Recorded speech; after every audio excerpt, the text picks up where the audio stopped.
A few weeks ago, I was in the car with my 13-year-old little brother when out of nowhere, he asked me, "Do you know who Bashar Al-Assad is?" And I was really confused in that moment because the way he asked felt more like, "Hey Sarah, do you know who this celebrity is?" And not like, "Hey, I want to learn more about this person." So I told him, "Yeah, I know who Bashar al-Assad is," and he immediately starts giggling and said, "Yeah, I like his memes." And so once again, I was confused because even though I also got Bashar al-Assad memes on my feed every now and then, I'm very aware that he was a brutal dictator. But to my Gen Alpha brother, he wasn't a dictator or a war criminal. He was just a meme. So when I saw my brother laughing, I told him, "Well, you know he's a war criminal, right?" And suddenly he went quiet. Obviously, no one expects 13-year-olds to be political experts on the Middle East. They don't have to know who Bashar al-Assad is. But what is concerning is that they do know who Bashar al-Assad is, just in a completely detached and romanticized way. When I was around 9 or 10 years old, the Arab Spring had just begun, and I also knew the name Bashar al-Assad. Not in detail, obviously, I was 9, but I knew him as someone I just kept hearing on the news. And when I heard his name when I was younger, I always had a negative association to his name. However, kids today hear Bashar al-Assad and immediately think of memes and brainrots.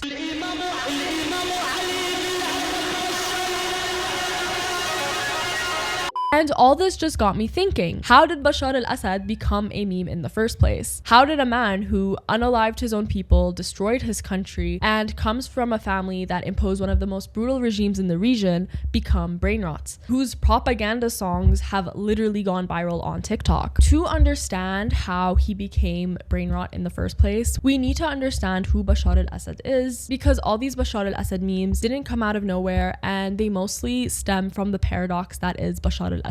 Bashar al-Assad is the second-born son of Hafiz al-Assad, who took control of Syria in the 1970s through a military coup and ruled through an extremely brutal authoritarian regime. Hafiz built a massive cult of personality around himself, and criticizing him or any form of opposition towards the leader or his regime was criminalized and resulted in arrest, torture, disappearance, or violence. Bashar al-Assad's older brother Basil was meant to be the next leader of Syria. He was a strong, charismatic military guy, but he unexpectedly died in a car crash in 1994, making Bashar next in line to rule the country. But the thing is, Bashar al-Assad was never actually meant to become president. He had a very private and quiet life. He wasn't interested in politics or the military, and he actually aspired to have a medical career. He studied medicine in London and was an ophthalmologist. And so this doctor with no interest in politics was now the future of Syria, and purely by accident.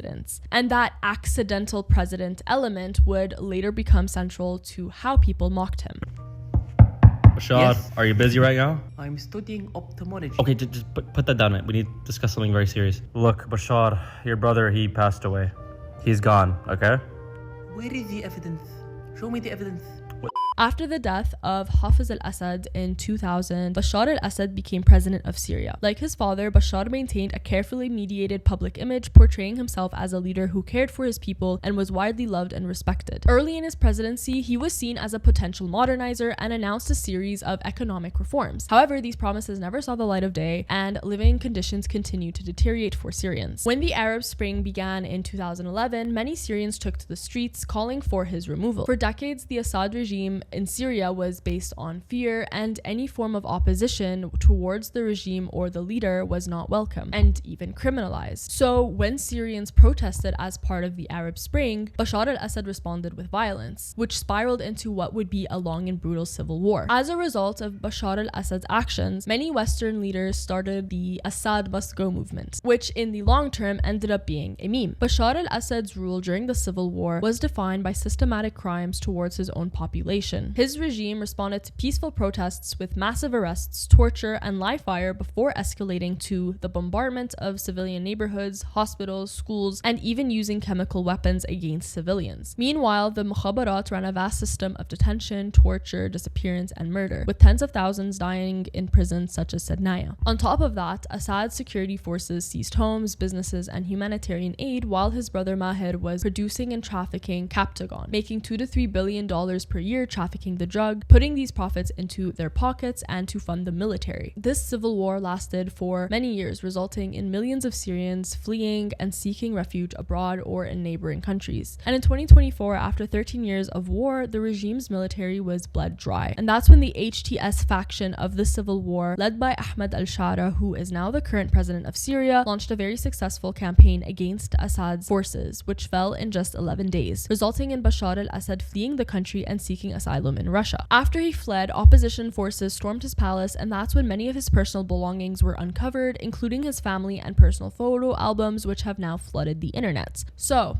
in conclusion, you have this leader who was never supposed to be the leader in the first place. He became president by accident, zero qualifications, zero charisma. Hell, I was probably more qualified to be president despite not being born yet. He stole from his own people, tortured his people, unalived his people, demolished his own country, caused millions of Syrians to become refugees abroad, just so in the end, himself can become a refugee. Like, you look at some of his family photos from the photo albums that were uncovered, and it's so creepy because you look at them and it looks like your average family, like, happy family photo album, but like, you wouldn't assume that that guy is a dictator. Like, the guy is a paradox. The way he appears and his actions just completely contradict each other. And that's why it's so easy to make fun of him, especially online where this kind of stuff spreads like wildfire. And not only is there a paradox around him as a person, but there's also a paradox around how a person who committed such atrocious crimes becomes a brainrot trend for social media, with many people vibing to his propaganda songs and just liking and sharing pure brainrot with his face on it. And I know a lot of you guys might be thinking that these are just jokes, and some of them are, but in today's media landscape where everything is short form, fast, and AI generated, the way we consume political jokes has changed to the point that the political part of the joke barely matters anymore, especially when it comes to brainrot. Humor and satire have always existed as ways to cope with hard times and to mock power, authority, and political values. But over time, political satire turned into entertainment, and the easier it became to access, the less you actually needed to know to get the joke. Where you once had to read a book, understand context, and think critically about history or politics to get the joke, now you can just laugh at a meme, a brainrot edit, or even AI slop without really understanding the politics or history behind the joke at all. And the way I imagine this in my head is that all forms of political humor exists on a spectrum, where on the one end you have pure political satire, which requires deep understanding and critical thinking, political humor, which is a middle point, and brainrot on the opposite side, being highly accessible and requiring little to no effort to consume. The thing is, when it comes to brainrot humor, the line between mockery and propaganda is very blurry, because how can you tell the difference between an edit mocking Bashar al-Assad by making him brainrot and an edit clip that's actually meant to romanticize him? That's what oliSUNvia, another fellow YouTube video essayist, calls Schrodinger's meme. Until you know the creator's intention behind the joke, the same Assad edits or memes can be both propaganda and mockery at the same time. You don't actually know if the person is actually sharing this content because they actually like Bashar al-Assad or if they are mocking them. And the thing is, if you can't tell the difference, then neither can your algorithm. Your For You page doesn't know whether you engaged with that video because you hate him or found it cringe, or because you thought it was funny, or because you're a diehard fan of Assad. All it knows is that you engaged with Bashar al-Assad content. So even if you despise him, the algorithm will still suggest more Bashar al-Assad brainrots on your feed. including content that's basically just propaganda disguised as brain rot. And don't get me wrong, I'm not saying that all Bashar al-Assad memes are propaganda or that there's something inherently wrong with joking about politics or mocking a politician. Humor is a good tool for coping with difficult political circumstances and challenging power in its various forms. While working on this video, I reached out to the real Zaytoun, who is known for his short form comedy skits related to Arab politics, history, culture, and society. And he told me, a lot of Arabs in the Levant, their humor is based off of trauma and generational trauma that they've experienced.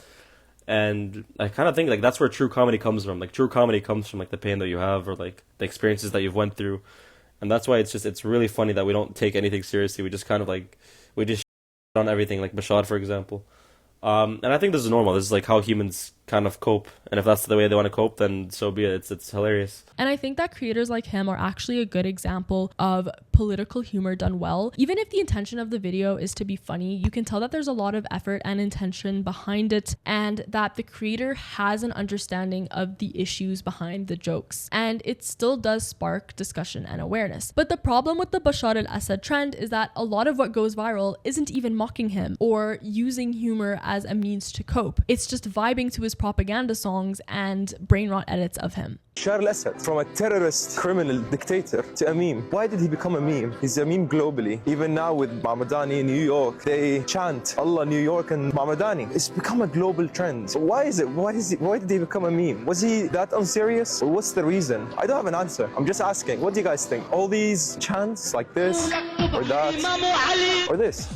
How did this become a trend? Was he really unserious? Was he not that scary? What is it? Why? Beyond the obvious reasons for not romanticizing someone who murdered hundreds of thousands of civilians and absolutely destroyed their country, another reason why this trend is so unsettling is because of how the Assad regime was built around a strong cult of personality. Under both Hafez and Bashar al-Assad, the Assad's image was everywhere, on walls, in classrooms, on television, presenting him as a strong but caring leader, the embodiment of the nation itself. In her article, Acting as If Symbolic Politics and Social Control in Syria, political scientist Wedeen describes how this cult of personality didn't depend on Syrians actually believing state propaganda, but their ability to perform it. Syrians were expected to act as if they loved Assad, as if he was a great leader, as if the propaganda was true. And in her article, she uses the following story that allegedly occurred in the 1980s under Hafez al-Assad's regimes to make this point, among others. One day, a high-ranking officer visiting the regiment ordered the soldiers to recount their dreams of the night before. A soldier stepped forward and announced, "I saw the image of the leader in the sky, and we mounted ladders of fire to kiss it." A second soldier followed suit. "I saw the leader holding the sun in his hands, and he squeezed it, crushing it until it crumbled. Darkness blanketed the face of the earth, and then his face illuminated the sky, spreading light and warmth in all directions." Soldier followed soldier, each extolling the leader's greatness. When M's turn came, he stepped forward, saluted the visiting officer, and said, "I saw that my mother is a prostitute in your bedroom." The beating and discharge followed. Commenting respectively on his act, M explained that he had meant that his country is a whore. So, with the exception of the soldier who decided to rebel against this practice, none of these displays of devotion were real. Obviously, none of these soldiers actually dreamed about Hafez al-Assad being the sun in the sky and whatever, but they acted as if they dreamed of Hafez al-Assad for self-protection. And I think this is what makes the current meme culture around Assad so ironic. For decades, Assad's image was everywhere, and Syrians were forced to see it, repeat it, and act as if they loved it. And today, after the fall of the Assad regime, this image is everywhere again, but this time as a joke. People who are liking this stuff online are acting as if they love Assad, but as a joke. In that sense, these memes are mocking him. And this form of brain rot imagery strips away the image of Assad as a person of authority and turns him into something silly. And for a dictator whose regime depended heavily on fear, becoming a funny, nonsensical brain rot meme is a form of symbolic collapse. Now, if you haven't guessed it by now, I would rather we not turn war criminals into brain rot and social media trends. However, an argument could be made that doing so with Bashar al-Assad is is a form of claiming political autonomy from an authoritarian and oppressive regime. And for a lot of Syrians, making fun of Bashar al-Assad after his regime collapse was like a powerful act, because for decades that was not allowed, and Syrians finally had the chance to let all that out. But I still think that concerns around him being a trend and brainrot are still genuinely valid, because this trend turns Bashar al-Assad into a meme rather than remembering him as a brutal dictator. And that's especially worrying when younger audiences on social media, like my little brother for example, consume this content and take it at face value. The same goes for people outside the region who engage with these trends without knowing what they're actually engaging with. For a lot of people who didn't live under his regime, it can be very easy to forget how horrible of a person he was. And when you're only being exposed to Assad brainrots, then it slowly softens his image in your mind. For example, I'm not Syrian. I've never been to Syria. And when I decided to make this video, I had to find and watch all the Assad brainrot I could get, to use for this video. And then when it came time to do the research part of this video, I watched a documentary on the Syrian civil war. And when I was watching that, I was suddenly shocked by everything I heard and saw. And the thing is, I already knew everything that was in that documentary. I learned about the Syrian civil war and the Assad regime in school and university, on my own, on the news, But the thing is, after watching so many brainrot edits, it's almost like I had this temporary amnesia and I kind of just forgot until I saw it all again in the documentary. And that's why I think it's really important to ask how this trend will shape Bashar al-Assad's legacy. Political legacy is how we remember certain people and events through memory. And our memory around, people and events are formed through narration, repetition, and reflection. But brainrot skips and hijacks that process entirely, with the algorithm creating the legacy for us. And so if the narration is just brainrot videos and audios endlessly repeated and presented out of context, then that does become part of Bashar al-Assad's legacy if enough people are exposed to it, which, they are. A lot of these brainrot videos get hundreds of thousands of likes and millions of views. This isn't some micro trend. This is being seen and consumed by a lot of people. In the past, political memory was shaped through a few shared sources,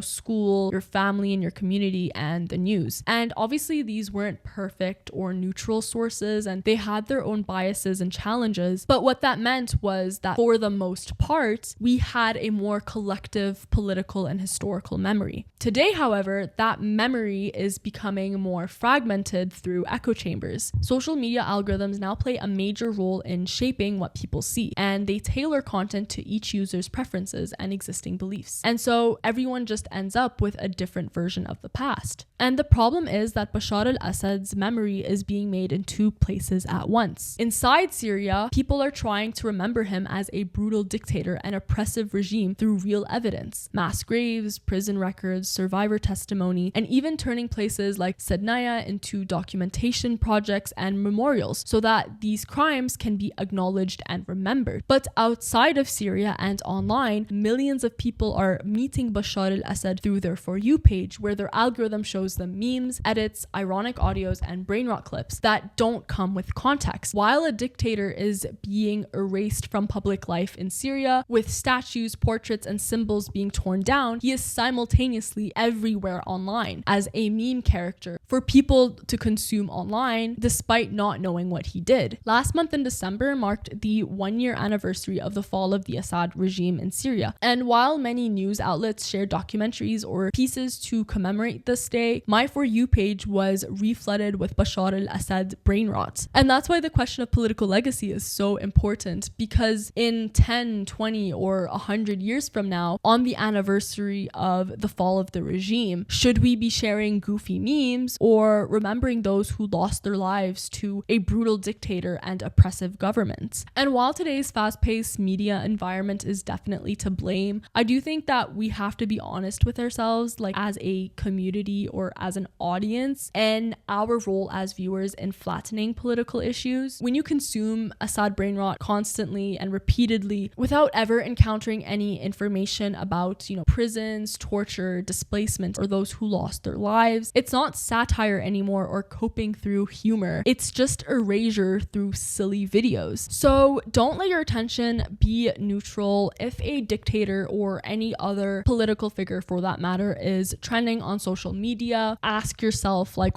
why is this trending? Who made it? Who does it benefit? What else is missing behind this trend? Because the real question isn't whether or not we can joke about Bashar al-Assad or other political figures, but about what gets lost and forgotten when the only thing we are repeatedly being exposed to is the joke.